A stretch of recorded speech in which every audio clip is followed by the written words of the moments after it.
What we're going to talk about today, and I will be brief, thank you, Prabhu, is a Vedic term, just like there's Bible and biblical, Quran, Quranic. So we follow the Vedic literature. And the Vedas have a term called Tattvadarshan. And it means seeing with truth. Just like I wear glasses, and they help me see. So there's different ways of seeing. And we're going to talk a little bit about that. At least that's our attempt. Because the basic principle is that we are trained, all of us, including myself. Again, the commercial jingles.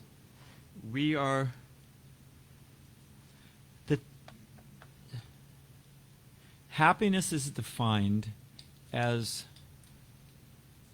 just having the right conditions. Fast enough car, nice, right weather, not happy here, go to Tahiti, go to Bali, too cold, go to the, whatever it is, you know. Right girlfriend, right wife, right husband. Just get the conditions right. Nice house. And if I just juggle the conditions right, I'm going to be happy. And whatever deficiency we're feeling, whatever vacuum, we just fill it with something. We stuff some material thing in there and it's going to prop it up and fill the hole. And we're conditioned that way. The basic principle of marketing is create a need, then fill it. I'm moving along quite fine. Nope. I remember, of course I'm dating myself, but who cares? We're all eternal actually. But I remember when television was first coming. And I remember saying to my father, hey, this is great. They're giving this, all this free stuff, cartoons, this, that. It's great. He says, not free, my father said. He said, no, no, no. They have it's an insidious motive. Because what comes, of course, now we've got cable and so many things. But what comes, well, even online, what comes along with the message? We're there for the message or the content, but what comes along with it? Advertising, you got it, my friend. And we're thinking, geez, I just got to get a whiz-bang and everything's going to be fine. Or, you know, I thought everything was okay, but gee, everybody else is having a greater time. You know what FOMO is called? You heard this term, FOMO? It's called fear of, it's a psychological condition. Hey, Bhakti, Alex. It's a psychological condition in social media, and it's called FOMO, F-O-M-O, which means fear of missing out. I'm sitting in my backyard, reading a good book, weather's nice, whatever it is, you know, peaceful. Figure, well, let me check my face page, see what's going on. And we see that, hey, all my friends are out at the beach, or all my friends are doing this or that, or they were all at a party, and they didn't invite me. Or, geez, you know, I thought I was. So it's called fear of missing out. I think I'm happy, but I'm always in anxiety. Should I be somewhere else? Where's everybody else? How am I going to find more? So this is our dilemma. And we're being, as my spiritual master, my teacher used to say, and he was talking about soccer, he was saying we're being kicked like a football, just knocked this way from that, stimulus response, fear of missing out, and never really hitting it, never really just being, what is the term? Brahmabhuta prasanatma nasojate nakanchate. Bhagavad Gita describes the state of real happiness. We're not hankering for, oh, if only I had. We're not lamenting, oh, I lost, you know. But it's the happiness of the self. That Sat Chit Ananda, it's called eternity, knowledge, and full happiness. That's the default mode of our real self, the eternal soul. That's what we're meant to be.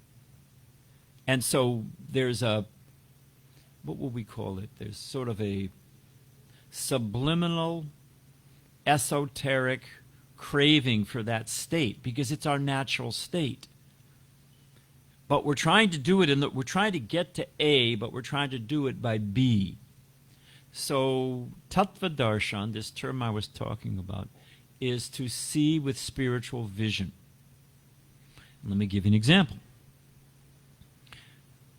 It's a Chinese fable, actually, and I won't go through the whole thing, but it works like this. There's a farmer, and his horse escapes.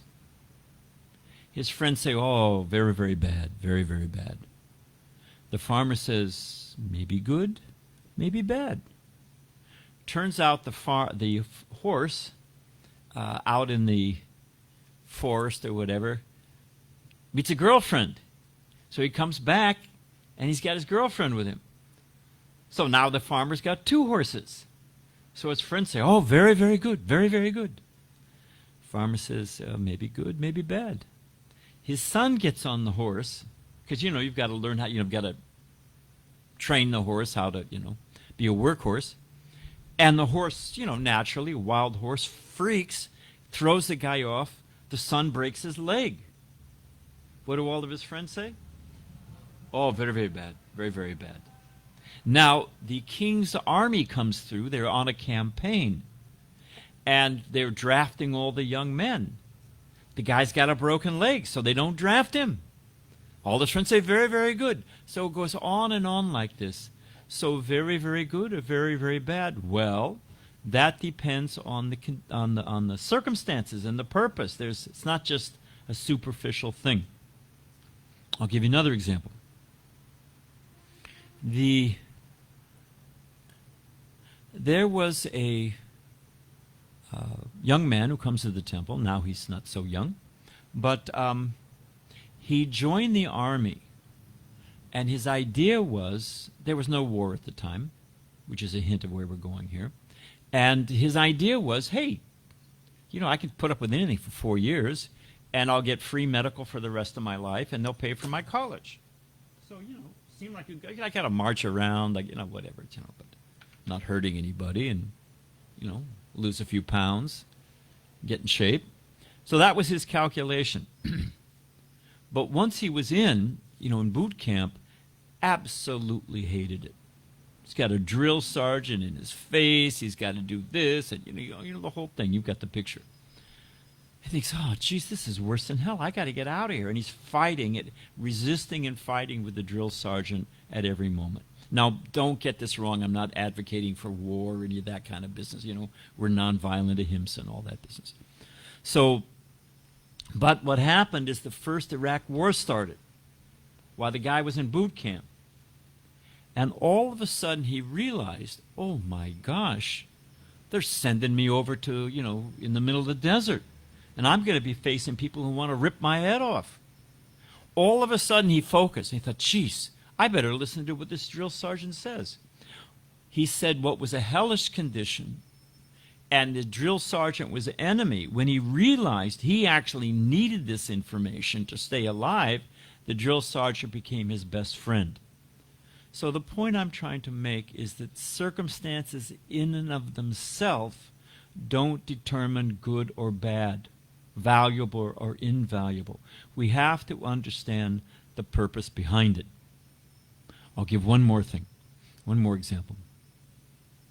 They call it from the form you can understand the function. Now you've got these archaeologists, they're always digging around and finding pot shards and chips of this and that, and they put it together. So they put all the little, pieces of the pot together, and they find it shaped like this. Oh, they must have used it for keeping grains, therefore they were an agrarian society, or it was a vessel used for some ceremony, so they must have a concept of religion or whatever. So from the form, they can understand the function. You follow? Put together the form, you can understand the function. Now, the Vedas challenge us. They say that there's so many different forms of life. They actually break it down into 8,400,000 plants, fish, birds, all different types of human, whatever. If we look at it, again, what is the purpose and seeing with knowledge, with truth? This body, it can be used for stimulating the senses. You can use it for that. The Vedas break it down into 4 basic categories. That's a conch in the temple, if you wondered what that was. They break it down into 4 categories: eating, sleeping, mating, and defending. One of the first things I heard my teacher, the founder of the Hare Krishna movement, say, I was a college student, I walked in late, and he said, really, what we have is a civilization of polished dogs and cats. I was shocked. But he broke it down, and he said if you look at animals, their focus is either eating, sleeping, mating, or defending, generally speaking. Eating, sleeping, mating, and defending. And he said, and if you look at modern civilization, Gandhi one time, when he first came to London, just as a sidelight, he was very simply dressed, simple, we call it a gumsha, but a simple cloth, and he's just simple. So there he is, at the time London was the capital of the world. They asked him, it's there on BBC, you can see it. They asked him, so, Gandhiji, what do you think of Western civilization? Anyone know his answer? He said, I think it would be a good idea. You thought he was joking. May you become civilized, So, because the point is to, okay, if you go to an etiquette class, which luckily I was spared, but if you go to an etiquette class, which spoon to use and which knife and how to hold your pinky. But if you're carving up some dead animal, bones and feathers and stuffing them in your mouth, it doesn't really matter if you're using the right fork. So eating, and how much can you eat? But you have, what is it? I forget who used to say it, but we should eat to live, not live to eat. What's that going on? There's some birds flying over. And mating, there's so many, it's the biggest anxiety. Birds are born, there's a couple eggs in the nest, there's always a female bird. You don't find the birds or the cats and dogs. They don't need match, sites. Tinder? What is? It's like burning. Is that what they mean? Like Tinder for a fire? Is that what it means? Not sure. Okay. So, they're not on that. It just works itself out. But we've made it so complicated, and it's all kinds of psychological issues. And so eating, sleeping, I don't want to go into each one, but you get the idea. Defending, okay. You got claws and nails, or you got poison gas and atomic bombs. But the psychology is the same. You may be more polished. You may be more sophisticated. So my point being, my teacher was saying that if we look form from function from form, if we look at this body, if this body, what's it designed for? Is it designed for the animal activities, eating, sleeping, mating, and defending? Sure, we can do that. But, in eating, an elephant eats bales of hay, and a cow has 3 stomachs, and they can eat so much. We eat a little bit too much, and we get, indigestion and sick. I don't want to get into it, but some animal, pigeons, lions, they can have sex so many times a day. 50 times is a tiger. But, and defending, as I said before, you put Bruce Lee in a cage, or whoever the top martial arts guy is now, kickboxing, hi-ya, and you put a tiger in the other corner, Bengal tiger. Who are you going to bet on? You're going to bet on Bruce Lee or the martial kickbox guy, or you're going to bet on that 10-foot, 600-pound Bengali tiger? So our body is not, if we accept that there's order, pattern, symmetry in the world, that's a whole other discussion. But let's just concede that for a moment. Things are not happening by chance. If we concede that there's a design, there's a plan, there's a purpose, then if we just dispassionately look at it, this body is not meant for simply titillating the senses. It's not meant for a life of eat, drink, and be merry, for tomorrow you may die. Live hard and leave a good corpse. That's not what life's about. We are designed for something else. Only man is called the rational animal. Because we have that ability, we have a sense of memory, we have a sense of the metaphysical. Who am I? You never find the dog, in angst about what's my identity and what is my life meaning. He fills his belly, he's happy. He's got a good master. Case closed. So we are designed for something else. And what we're teaching here, there is a science. There is just like you can distill water, or you can take, what is it? I saw a sign the other day, unalloyed steel. There's a way of extracting the pure metal. There's always something going on. So there is a science that's taught by the monks have been practicing it since time immemorial. It's not restricted. It's not that you've got to wear saffron cloth, although we're always in fashion. It's not that you have to shave your head. It's not that. It's a science for purifying one's consciousness. And that's what we're teaching here. That's what's called Tattva Darshan. I'll give you one last example, and then we'll take some questions and we'll be done. And hopefully the horn will be stopped.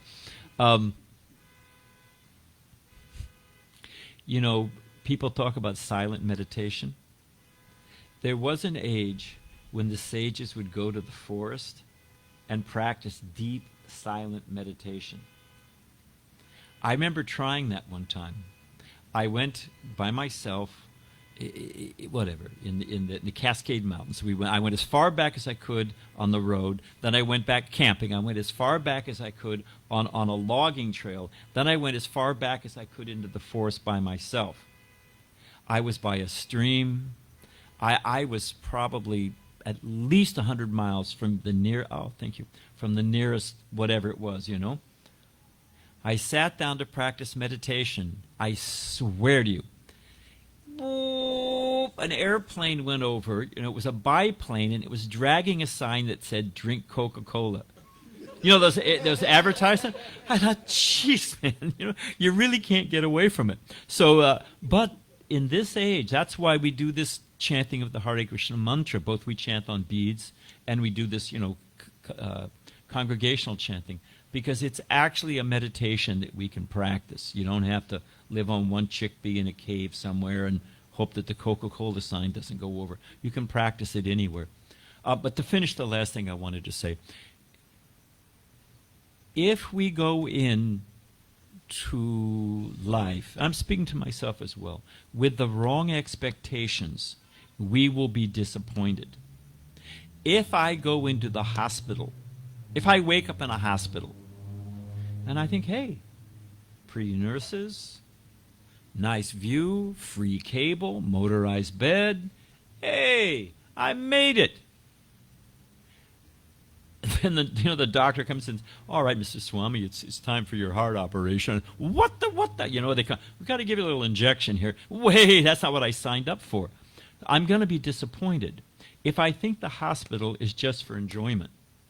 Or if you're in school, whatever it may be, college, whatever it may be. And if you think, well, hey, I just want to take, American film and basket weaving. What? Trigonometry? What's that all about, But what's the purpose? The purpose is not to just have an easy cruise. The purpose is to grow. In the hospital, the purpose is curative. In summation, this world is not meant for row, row, row your boat gently down the stream. Merrily, merrily, merrily, life is but a dream. It's not meant for that. It's not meant to just grab after whatever little flickering happiness or an animal sensual stimulation. That's not what it's about. The world is designed, and this body is designed for self-realization. Why? Because that will awaken the self. That is the distilling process. It'll get us free from anger, from greed, from lust, from envy, all of those things that are rattling around in our head.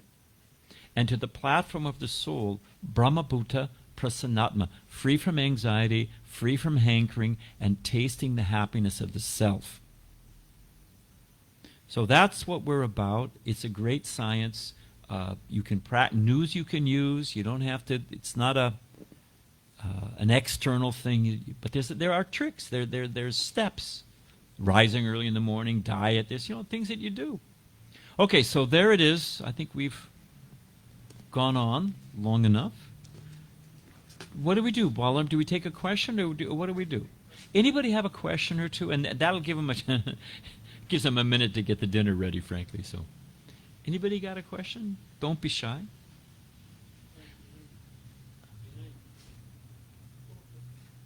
Got a little light action going on. I couldn't see you behind the rose bush. I'm interested in the what you just said, the science behind that inner engineering, basically. Do you have a book with the steps to basically transcend those conditions of the mind? Yes, we do. We have a number of books. In fact, we have a book table right over there. But specifically, this, a book mentioning the steps. It doesn't. You have to take how to say this? Just like you can't go to the doctor and say, "Just give me a pill." Hey, you can't. I appreciate your enthusiasm, but I don't want him to think it was a good question. It's a very good question, actually. It's a logical, good question. So I don't want him to think we're diminishing his or demeaning his. It's a good question, but it's a combination. In all honesty, we can't just give you a list and that'll do the job. I can give you a list, but that won't do the job. You have to have, just like you have to have diet, you have to have exercise, you have to take the medicine. There's one of the first things I heard my spiritual master say. He had a very sweet Bengali accent, and I was even thicker than I am now. And I came late, as I said, to his first talk, and I thought I heard him say, "We have so many donuts."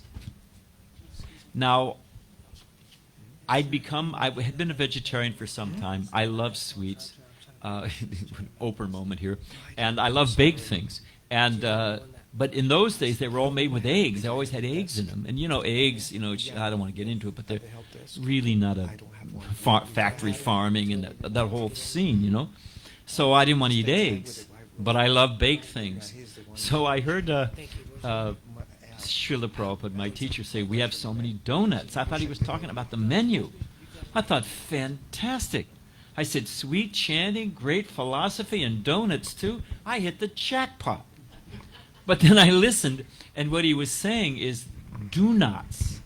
We have so many do-nots. In Vedas, it's called yama and niyama. Don't do this and do this. Just like when you plant, what's up with the lights? When you're a gardener, you have to plant the seed and take care of the plant, but you have to water it. You have to weed it. It's a whole process. So I can recommend some preliminary books that we've got that will get you started, but it's really a package. Another thing is that if the consciousness isn't purified, you won't understand. We won't be able, just like if we got the horn, we got the lights, I'm waiting for a duck to walk across here. Oh, Govinda. If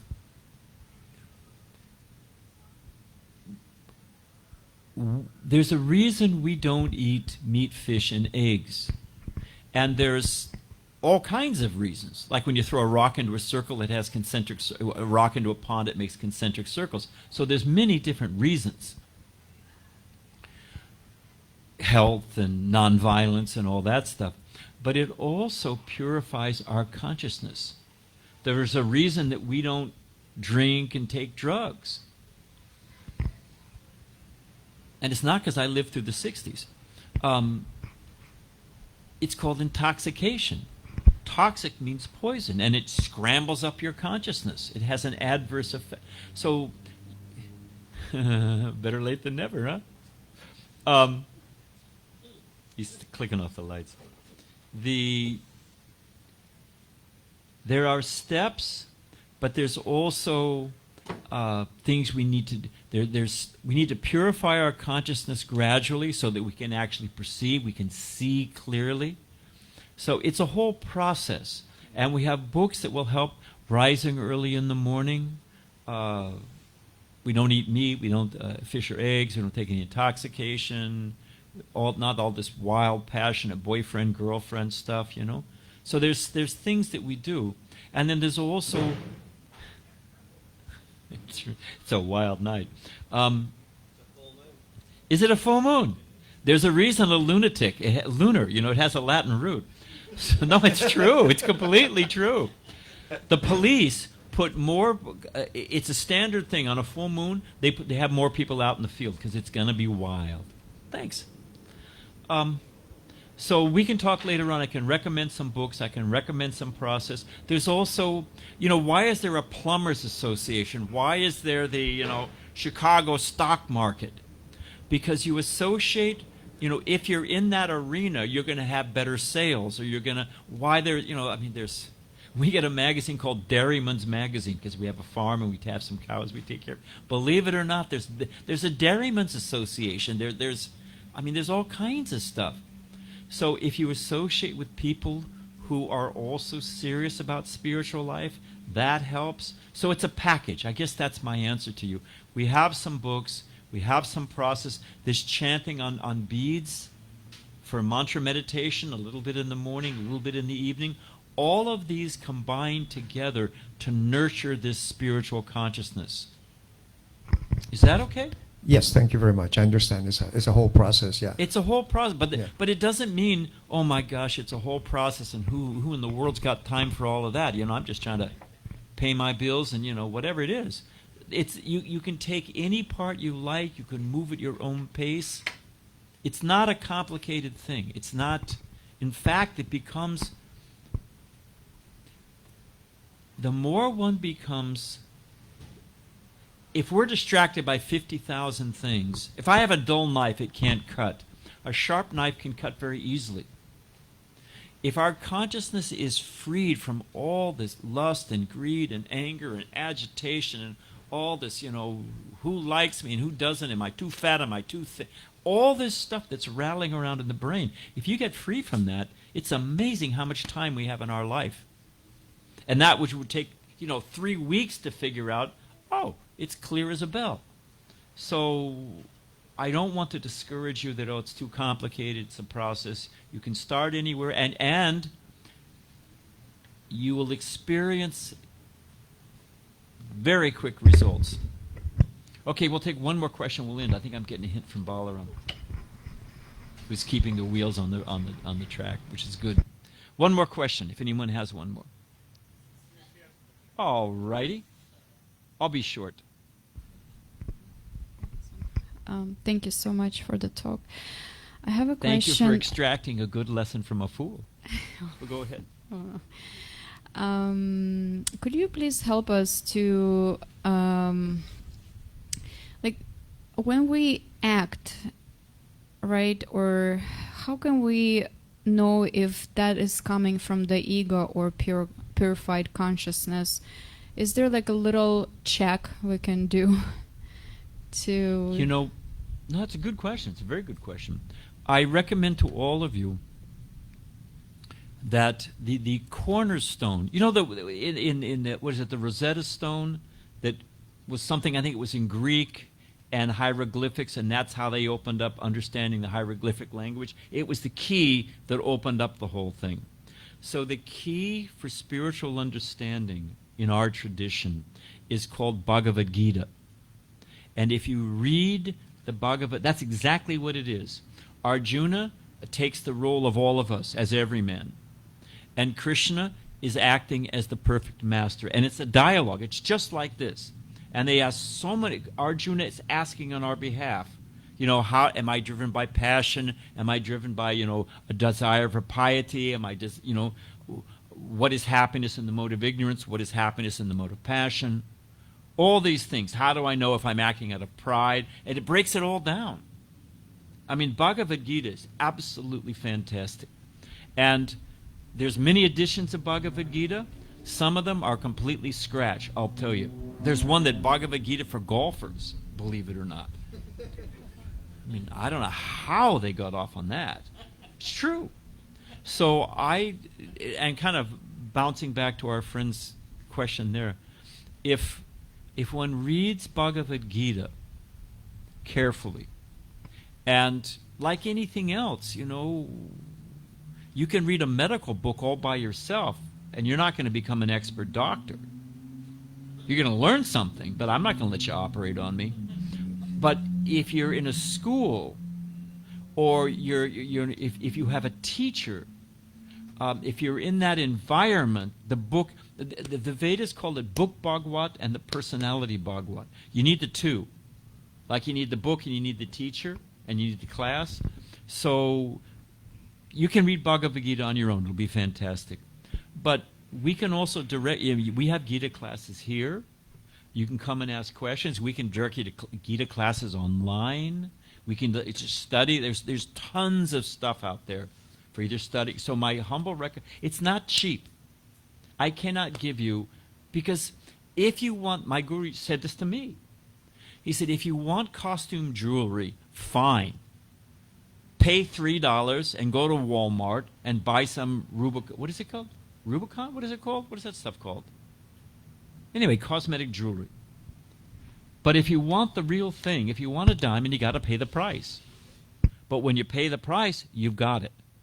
So the promise of the Vedic literature and this process is that one becomes completely free from anxiety, completely free from fear, even the fear of death. Like if you're dreaming and you wake up, you're being attacked by a tiger in a dream. You ever, everybody's had a bad dream, right? You wake, oh, jeez. Whoa. Am I glad that was just a dream? It's like that. Tattva darshan, when one sees with knowledge, it's like waking up from a dream. You think, jeez, I was worried about that and chasing. It's just a dream. So to get that is the most valuable thing in life, and it takes some work. But we're working hard anyway. I mean, most people are working hard, you know? So why not work hard, in addition to whatever else we're doing, why not endeavor in this field as well? But there's not a simple list. There's not a magic pill. There's not you get touched, zip, and all of a sudden, I see the light. It takes time. But frankly, it's the only game in town. One last thing, I promise, and no more questions, because I don't want to make you wait for your dinner. But, there's the story of the Gordian knot. You know the story? Who knows what the truth is, but it's Alexander the Great was coming through a narrow pass with his army. And there was a challenge. There was I don't think, it's called the Gordian knot. There was the ultimate Boy Scout knot. And the challenge was, because you have to go single file through a path, so the army could easily be defeated. So they were at the mercy of the person who had the sword. And they said, listen, we'll let you through the pass if you can untie this knot. If you don't untie it, that's it. Either reverse yourself or we're going to kill you. And just, to put on the pressure, there was a stack of dead bodies of people who tried to undo the knot, were unsuccessful. So, anyone know what Alexander the Great did for untying the Gordian knot? Yes, my friend. Took out his sword, whoosh, sliced the thing, it unraveled. So with one fell swoop, the knot was untied. So we have so many concerns in life, and rightly so. But spiritual knowledge, tattva darshan, seeing with truth, cuts through, unwinds the whole thing. So it's the most valuable effort, and it takes some effort. Okay, we can end there. Thanks a lot. Good questions. Hare Krishna.